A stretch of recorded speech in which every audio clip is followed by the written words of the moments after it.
Assalamu alaikum viewers, this is Sidra Parveen and all of you welcome to my YouTube channel Sidra's Tech House. So students, today is the second part of web development course and the topic of our discussion is URL which is also called web address. जैसा कि आप सभी लोग जानते हैं कि आपने दुनिया में किसी भी जगह पर जाना हो, कहीं भी जाना हो, तो उस जगह पर पहुंचने के लिए आपके पास उसका एड्रेस का होना बहुत ज़रूरी है। तभी तो आप रिक्वायर्ड प्लेस पे पहुंच पाते हो। फॉर एग्ज़ाम्पल अगर आप अपने किसी फ्रेंड को अपने घर पर इनवाइट करते हैं, तो आप अपने फ्रेंड को अपने घर का एक एड्रेस बताते हो कि आपका घर इस सिटी में है, स्ट्रीट नंबर बताते हो, हाउस नंबर बताते हो, इवन आप उसको ये भी बताते हो कि आपके घर को कौन-सा रोड जाता है, मतलब किस शॉर्टकट पाथ को फॉलो करते हुए आपके घर तक बआसानी पहुँचा जा सकता है। Same thing is on the internet, क्योंकि इंटरनेट पर भी मिलियंस ऑफ वेबसाइट्स होती हैं, इसलिए किसी भी वेबसाइट को एक्सेस करने के लिए उस वेबसाइट के एड्रेस का होना बहुत ज़रूरी है और इसी एड्रेस को हम कहते हैं URL या फिर वेब एड्रेस। अब हम इसकी फुल फॉर्म देखते हैं। URL stands for uniform resource locator और इसकी डेफिनेशन हम कैसे कर सकते हैं? इसकी डेफिनेशन हमारे पास है कि URL specifies the location of any website on computer network and mechanism for retrieving it.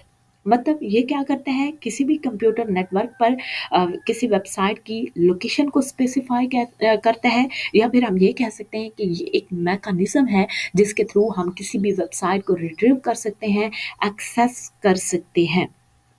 तो चलिए अब हम इसकी एक एग्जांपल लेते हैं।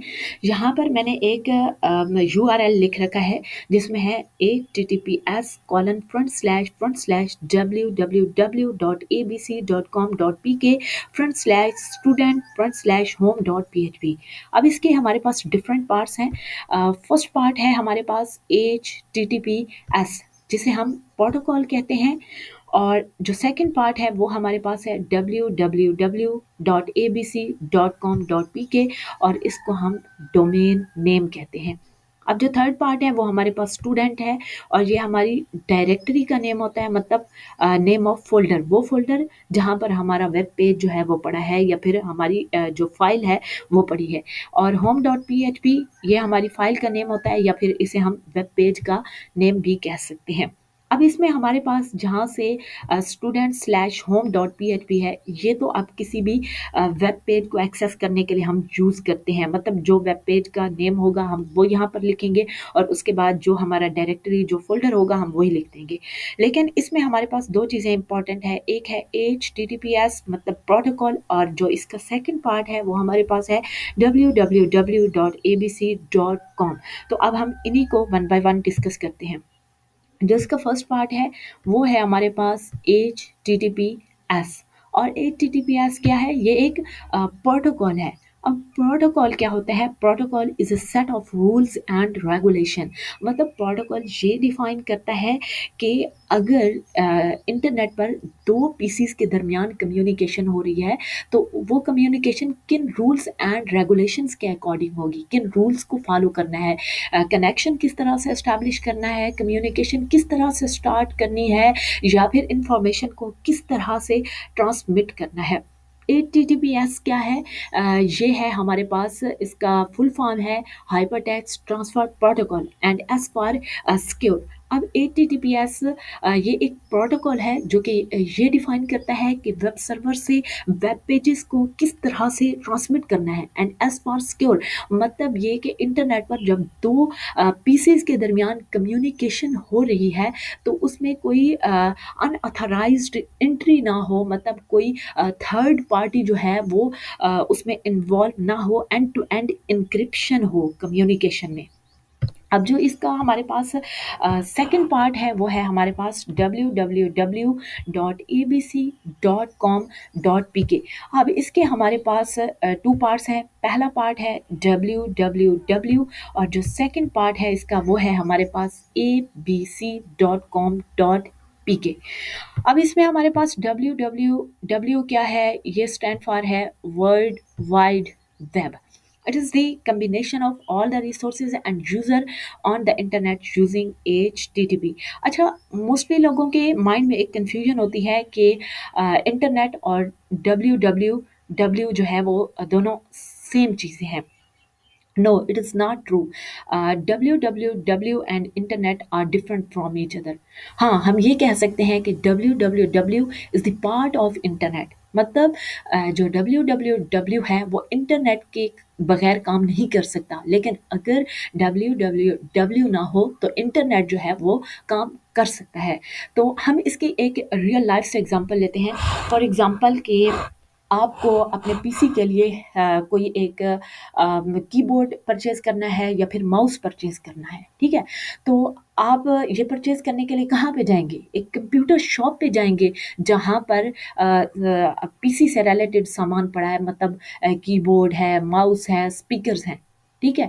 तो वो शॉप क्या है? वो शॉप एक www है, जहाँ पर डिफरेंट सर्विसेज़ पड़ी हैं, और उस शॉप पर चीज़ें ले जाने के लिए, मतलब आपने चीज़ें परचेज़ करनी है, उस शॉप तक पहुँचने के लिए जो पाथ आप फॉलो कर रहे होते हैं, उस पाथ को हम क्या कहते हैं? इंटरनेट कहते हैं। अब जो इसका सेकंड पार्ट है वो है हमारे पास abc.com.pk। अब इसके 3 पार्ट्स हैं। पहला पार्ट है abc, और जो सेकंड पार्ट है वो हमारे पास है .com, और जो थर्ड पार्ट है वो हमारे पास .pk है। ABC क्या है? Name of website. मतलब अगर मैं अपने नेम से वेबसाइट बनाती हूँ, जैसे सिद्रा, ठीक है? तो वो मेरी वेबसाइट का क्या होगा? वो नेम होगा। सेकंड पार्ट .com मतलब कमर्शियल। ये बताता है कि वेबसाइट की स्पेसिफिकेशन क्या है, मतलब वेबसाइट पर किस तरह का कंटेंट जो है वो पड़ा है। .com होता है कमर्शियल के लिए, इसी तरह .gov होता है गवर्नमेंट वेबसाइट के लिए, और .edu जो है वो एजुकेशनल वेबसाइट्स के लिए होता है। इसी तरह कुछ वेबसाइट के एंड पर जो है 2 अल्फ़ाबेट्स लिखे होते हैं, और उन्हीं अल्फ़ाबेट्स को हम कहते हैं कंट्री कोड। जैसे .pk पाकिस्तान के लिए है, .uk यूनाइटेड किंगडम के लिए है, .us यूनाइटेड स्टेट के लिए है, ठीक है? अब ये है हमारे पास डोमेन नेम, लेकिन डोमेन नेम की बैक एंड पे जो है हमेशा आईपी एड्रेस काम कर रहा होता है। मतलब फ्रंट एंड पे हम लिख रहे हैं उसका डोमेन नेम, जैसे यूट्यूब के लिए हम लिख रहे हैं www.youtube.com, लेकिन इसकी बैक एंड पे क्या काम कर रहा है? बैक एंड पे जो है इसका आईपी एड्रेस काम कर रहा है। लेकिन क्योंकि हम जानते हैं कि ह्यूमन ब्रेन जो है वो हमेशा या तो पिक्चर्स को कैप्चर करता है या फिर टेक्स्ट को, मतलब इन दोनों चीज़ों को याद रखना जो है वो हमारे लिए आसान हो जाता है।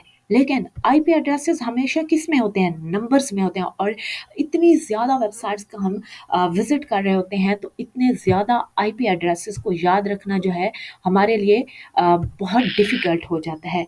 तो इस प्रॉब्लम को सॉल्व करने के लिए हम क्या करते हैं? मैपिंग कर लेते हैं, मतलब आईपी एड्रेस और डोमेन नेम की मैपिंग कर लेते हैं।